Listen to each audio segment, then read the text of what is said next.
ఒక చిన్న గ్రామంలో రాము అనే బాలుడు తన అమ్మ లక్ష్మితో కలిసి జీవించేవాడు. రాముకు చిన్నప్పుడే తండ్రి చనిపోయాడు. అప్పటి నుంచి లక్ష్మి తన కొడుకే ప్రపంచమని భావించి ఎన్నో కష్టాలు పడుతూ పెంచింది.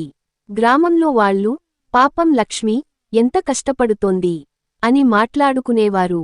లక్ష్మి ఉదయం 4 గంటలకే లేచి ఇతరుల ఇళ్లలో పని చేసేది.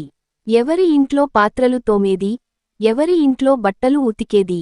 రోజు మొత్తం పనిచేసి వచ్చిన డబ్బుతో రామును చదివించేది.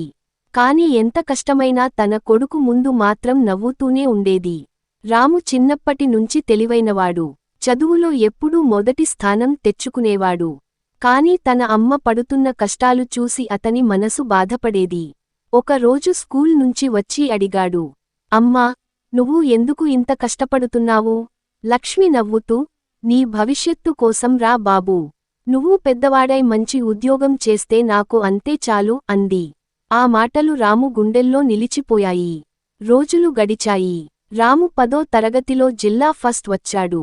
గ్రామం మొత్తం అతన్ని అభినందించింది. కాని ఇంటికి వచ్చాక అతను చూసింది మాత్రం తన అమ్మ చేతుల్లో పగుళ్ళు, అలసిపోయిన ముఖం. ఆ రోజు రాము ఒక నిర్ణయం తీసుకున్నాడు. నేను బాగా చదివి అమ్మకు మంచి జీవితం ఇవ్వాలి.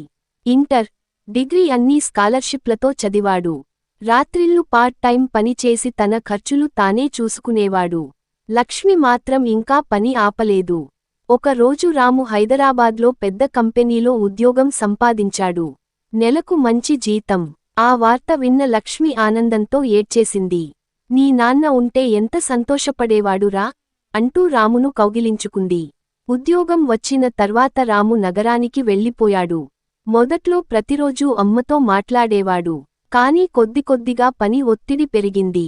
కొత్త స్నేహితులు, కొత్త జీవితం, ఇలా కాలం మారిపోయింది. లక్ష్మి మాత్రం ప్రతిరోజు కొడుకు ఫోన్ కోసం ఎదురుచూసేది. ఈరోజైనా రాము మాట్లాడతాడేమో అని ఆశపడేది. ఒకసారి లక్ష్మికి తీవ్ర జ్వరం వచ్చింది. పక్కింటి వాళ్లు హాస్పిటల్కు తీసుకెళ్లారు. డాక్టర్ విశ్రాంతి అవసరమని చెప్పాడు.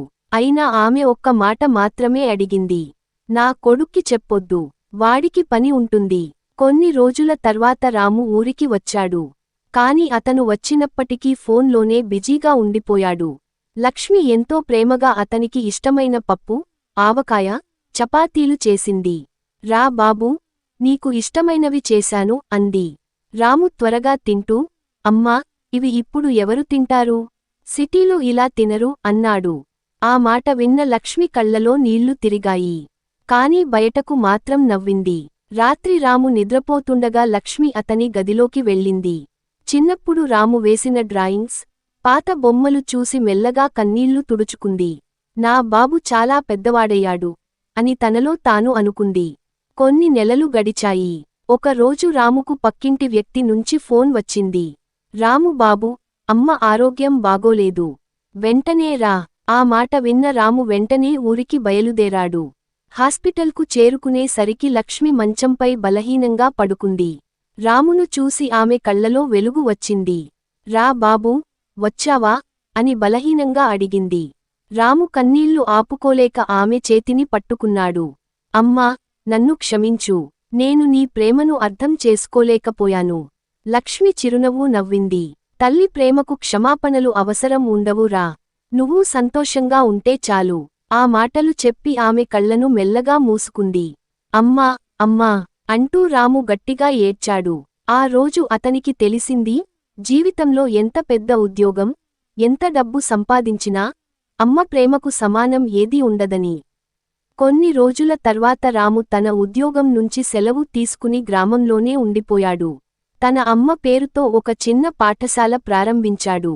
పేద పిల్లలు ఉచితంగా చదువుకునేలా చేశాడు.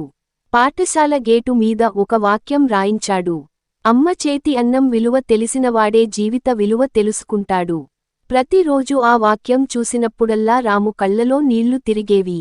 కాని ఈసారి అవి బాధ కన్నీళ్లు కాదు, తన అమ్మ ఇచ్చిన ప్రేమను గుర్తు చేసుకున్న ఆనంద కన్నీళ్లు.